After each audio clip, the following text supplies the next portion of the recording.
안녕하세요. 책 읽는 소울입니다. 저번 영상에서 행복의 첫 번째 비밀을 말씀드렸죠? 이번 영상에서는 두 편의 이야기 속에서 두 번째 행복의 비밀을 말씀드릴게요. 아무도 빌려주지 않는 인생책, 가오루 고팔다스 지음, 출판사는 수호서재입니다.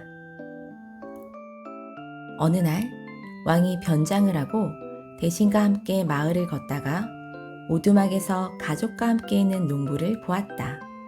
남편과 아내와 아들이었다. 그들은 즐겁게 대화를 나누고 행복과 기쁨으로 얼굴이 빛나고 있었다. 그들은 함께 노래했으며 서로에게 많은 애정과 사랑을 가지고 있었다. 왕이 말했다. 나에게는 거대한 왕궁이 있고 사람들이 꿈꾸는 모든 것을 나는 가지고 있다. 그런데 이 사람들은 나보다 더 행복하니 이유가 무엇일까? 대신이 말했다. 이 가족은 99 클럽의 회원이 아니기 때문입니다. 왕이 물었다. 99 클럽이 무엇인가? 대신이 말했다. 저에게 99개의 금화를 주시면 알게 해드리겠습니다.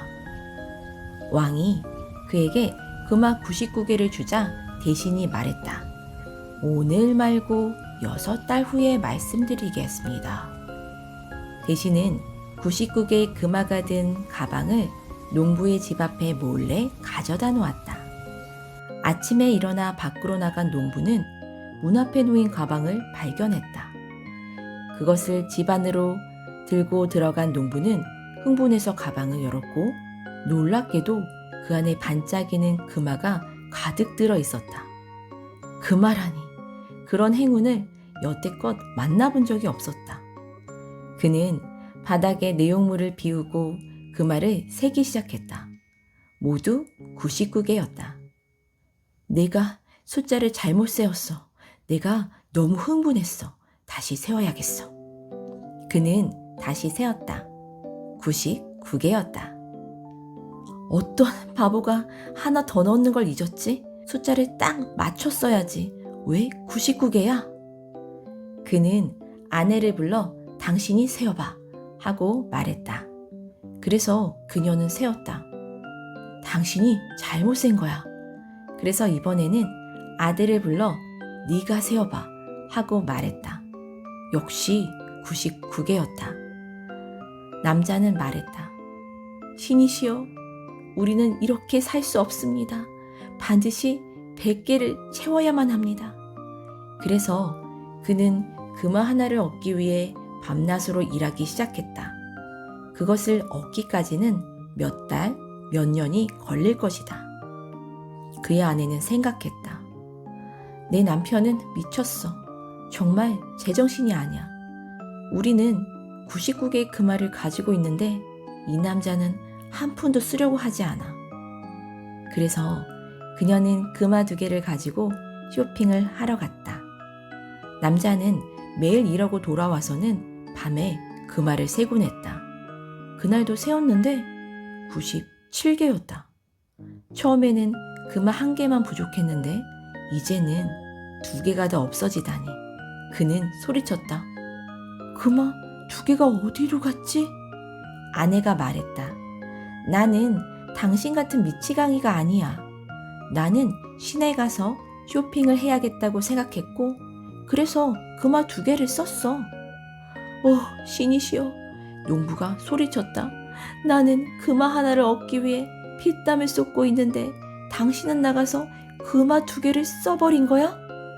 그러는 사이에 아들이 금화 2개를 더 썼고 95개가 남았다. 6달이 지나 왕과 대신이 그 집 앞을 지나가고 있었다. 노랫소리는 사라지고 사랑도 사라지고 삶도 사라지고 오직 말다툼과 싸움만 있었다. 왕이 물었다. 무슨 일이 있었지? 불과 6달 만에 어떻게 이렇게 많이 변했지? 대신이 말했다. 이제 그들은 공식적으로 99 클럽의 회원입니다. 왕이 다시 물었다. 그대가 금화 99개를 가져갔었지? 대체 99클럽이란 뭔가? 대신이 말했다. 99클럽은 99개의 금알을 가지고 있지만 99개의 금알을 사용하지 않고 한 개 더 채우려고 뛰어다니는 사람들 모임입니다. 네, 99클럽이라. 저도 처음 이 책을 읽을 때 99클럽이 무엇인지 많이 궁금했었어요.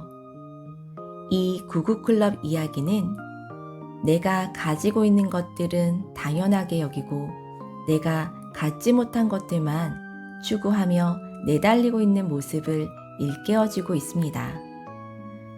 작은 것이라도 내가 가지고 있는 것들을 인식하고 감사히 여기고 또 감사히 여기며 그것들을 가치 있게 사용하고 나눌 때 우리가 목표로 삼는 것 이상의 것들이 우리에게 다가온다는 사실을 명심해야 합니다.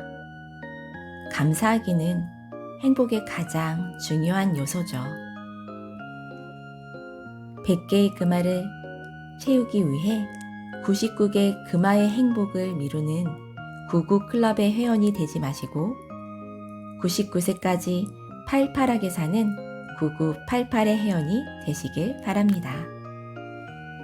그런데 우리가 여전히 마음의 달리기를 멈추지 못한다면 어떻게 될까요? 이와 관련된 또 다른 이야기를 들려드릴게요. 한 남자가 새로 산 고급 승용차를 몰고 가고 있었다. 광택이 나는 검은색 최고급 차를 운전하며 한적한 길을 가는데 갑자기 커다란 돌멩이가 날아와 앞 유리창에 세게 부딪혔다. 유리에 금이 가고 그의 심장에도 금이 갔다. 당신이 새 차를 샀는데 누군가가 그 차에 돌을 던졌다고 상상해보라. 심장이 부서질 것이다. 그는 이 차를 사기 위해 엄청난 돈을 쏟아부었다. 남자는 브레이크를 세게 밟고 차를 멈춘 후 길 옆 주차를 했다. 그런 다음 차에서 내려 누가 그랬는지 찾기 위해 주위를 두리번거렸다. 길에는 아무도 없었다. 누가 그랬지? 몇 걸음 뒤로 걷다가 그는 10살쯤 된 남자아이를 발견했다. 아이는 4살 정도 된 장애가 있는 아이를 일으켜 세우려 하고 있었다. 그 아이는 어떤 이유에선지 휠체어에서 떨어져 바닥에 쓰러져 있었다. 10살짜리 아이는 지금 자신의 동생을 다시 휠체어에 태우려고 안간힘을 쓰는 중이었다. 남자가 아이에게 다가가 물었다. 너였니? 내 차에 돌을 던진 게 너였어? 아이가 말했다. 네, 제가 그랬어요. 남자는 머리끝까지 화가 나 소리쳤다. 왜 그랬지? 네가 뭐길래 내 새 차에 돌을 던졌지? 내가 이 차를 얼마 주고 샀는지 알아? 도대체 왜 그런 거야? 아이가 말했다. 내 동생이 1시간 동안 여기 쓰러져 있었어요. 나는 어려서 동생을 다시 휠체어에 끌어올릴 힘이 없어요. 도움을 받으려고 손을 흔들어 차를 멈추려고 했지만 한 사람도 멈추지 않았어요. 나는 어떻게 해야 할지 몰랐어요. 어두워지기 전에 동생을 집으로 데리고 가야 하는데 방법이 없었어요. 1시간을 기다렸지만 아무도 우리를 신경 쓰지 않았고 아무도 도와주지 않았어요.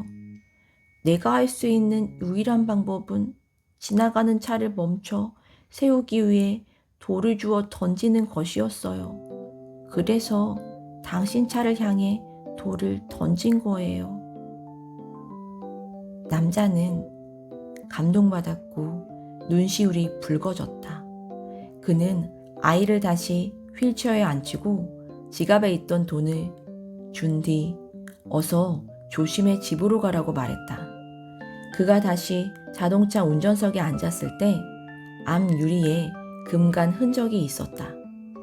하지만 그의 심장에 큰 인상이 남았다.